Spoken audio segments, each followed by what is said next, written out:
প্রিয় viewers, Ramzan target করে শশার চাষ। এটা কাঞ্চন জাতের শশা। এর আগের ভিডিওতে কিন্তু যখন দেখাইছিলাম এই গাছগুলো কিন্তু ছোট। তো 4 দিন আগে একটা স্প্রে গেছে, সেটা হচ্ছে অটোমিটা সিয়েনা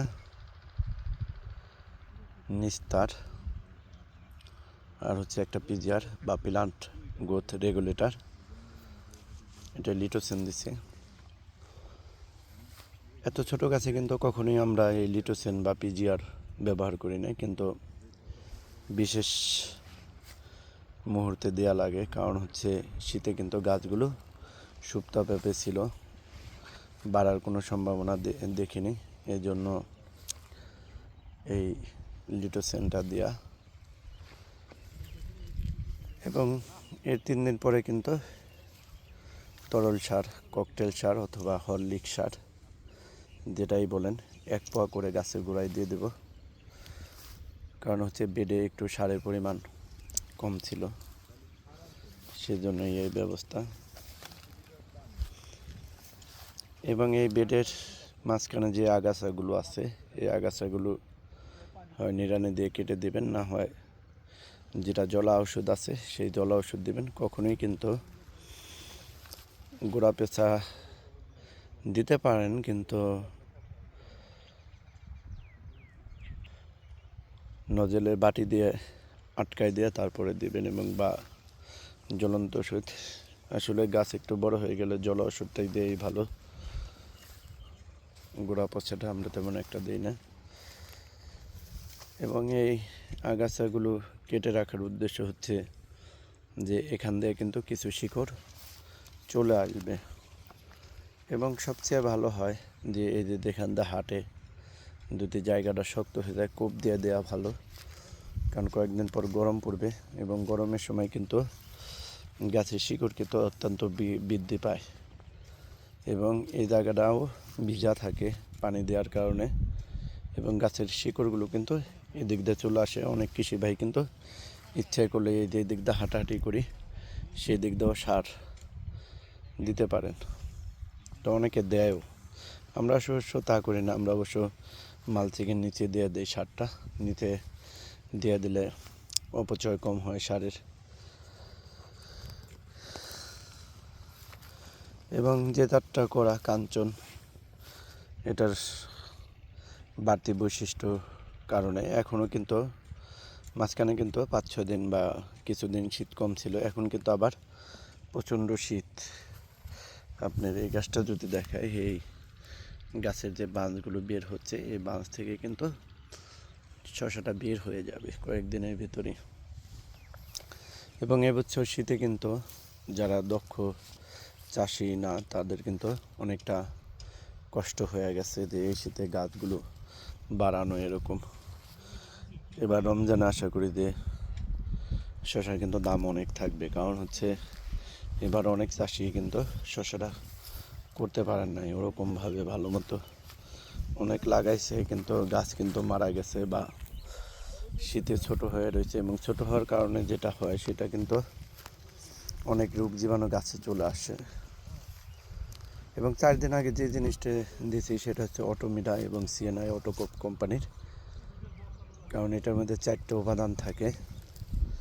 আর হচ্ছে লিটোসিন দিছি হচ্ছে গাছকে বৃদ্ধি করার জন্য। এবং বেডে সার দেওয়া হয়েছিল, এরপরে কিন্তু আর বেডে সার দেওয়া হয় নাই। সামনের সপ্তাহে কিন্তু সার দিতে হবে, কারণ কিছুদিনের পরেই কিন্তু ফুল ফলগুলো চলে আসার সম্ভাবনা আছে এই গাছগুলোতে।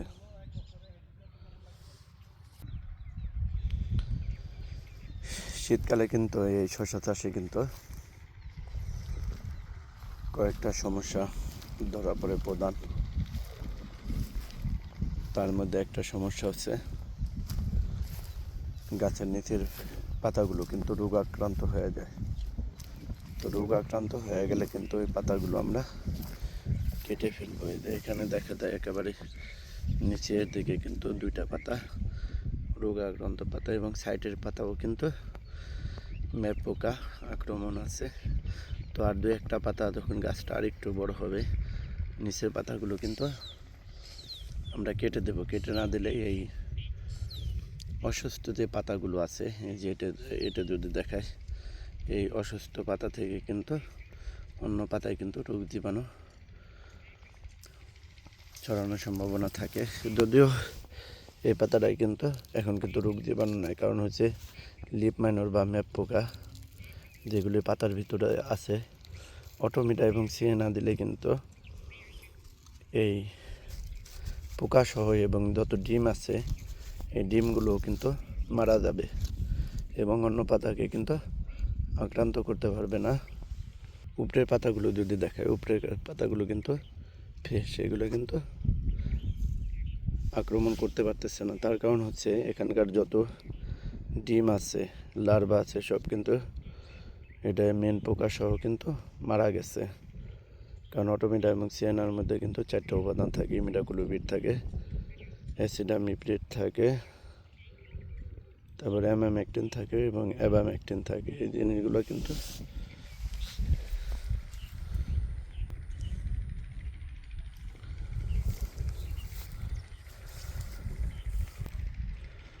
ব্যস্ত থাকার কারণে কিন্তু লিকুইড সার বা তরল বা ককটেল সার, যেটা হরলিক সার, এখনও প্রদান করতে পারিনি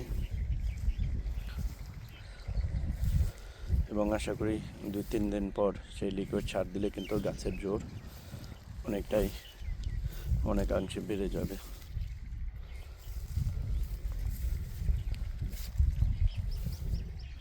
এবং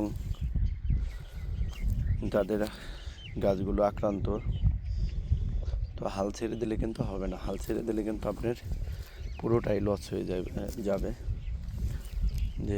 যেগুলি আক্রান্ত গাছ আছে বা যাদের গাছ দুর্বল, তারা তাড়াতাড়ি গড়ে সার দিয়ে দেবেন, তারপর তরল সার দেবেন এবং উপরে যেটা প্রতি সপ্তাহে স্প্রেটা কিন্তু নিয়মিতভাবে করা লাগবে। আর এই কাঞ্চন জাতের শসার কিন্তু আলাদা একটা বৈশিষ্ট্য আছে, তীব্র শীতে কিন্তু কোনো সমস্যা তেমন একটা করতে পারে না। কাঞ্চনকে বলা হয় যে শীতের রাজা।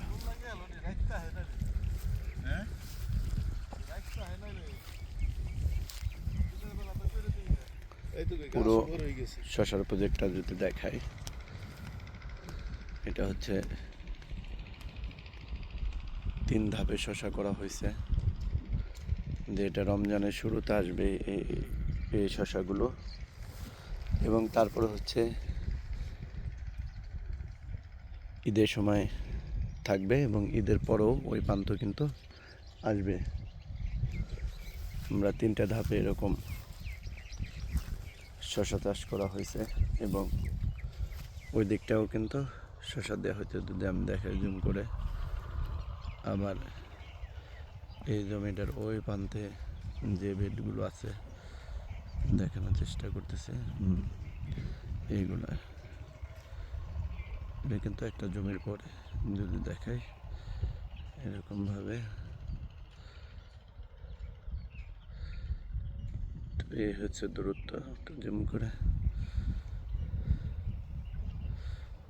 এটা ঈদের সময় চলে আসবে। এটা হচ্ছে বিউটি সুপার জাতের করা হয়েছে বীজপাতা কোম্পানির,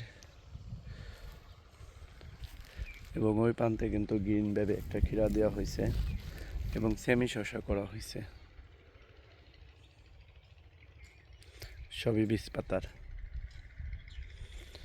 তো যারা এরকম বুঝতেছেন না গাছের আসলে